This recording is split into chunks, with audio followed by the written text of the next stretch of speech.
તો જે પ્રકારની પાણીની સમસ્યા થઈ રહી છે, ડભોઈના શેઠશેરી વિસ્તારમાં ભર ઉનાળે પીવાના પાણીની ગંભીર સમસ્યાથી સ્થાનિકોમાં ભારે રોષ ફેલાયો છે।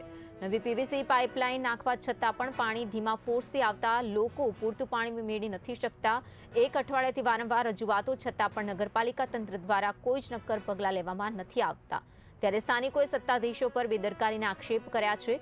પાણી સમસ્યાનો વહેલી તકે ઉકેલ નહીં આવે તો ઉગ્ર આંદોલનની ચીમકી પણ આપવામાં આવી છે। પાણીની સમસ્યા માટે અમે અગાઉ પણ રજૂઆતો વારંવાર કરી ચૂકેલા છે। નગરપાલિકા દ્વારા તે બાબતે કોઈ પણ જાતનું ધ્યાન આપવામાં આવ્યું નથી। અગાઉ પણ અમે એ લોકોને વિનંતી કરી હતી કે ભાઈ પાણીનો પ્રશ્ન જે છે તમે સોલ્વ કરો, છતાં પણ તેઓ આજ દિન સુધી નવી પાઇપલાઇન નાખી હોવા છતાં પણ સોલ્વ કરી શક્યા નથી। અમે તેઓને જણાવ્યું હતું કે પાણીનો પ્રશ્ન ફક્ત ફોર્સનો છે, એને ફોર્સ વધારવાનો પ્રયત્ન કરો અથવા જ્યાંથી તમે એને લાઈન ક્લીન કરી છે એને બંધ કરી અને ફોર્સ ડાયવર્ટ કરો।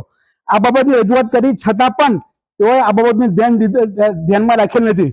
બીજું કે પાઇપની લાઈન જે લોકોએ બદલી છે એ 3ના સેક્શનમાં 4ની પાઇપ ખેડાવી અને ફોર્સ અંદર ડાયવર્ટ કર્યો છે।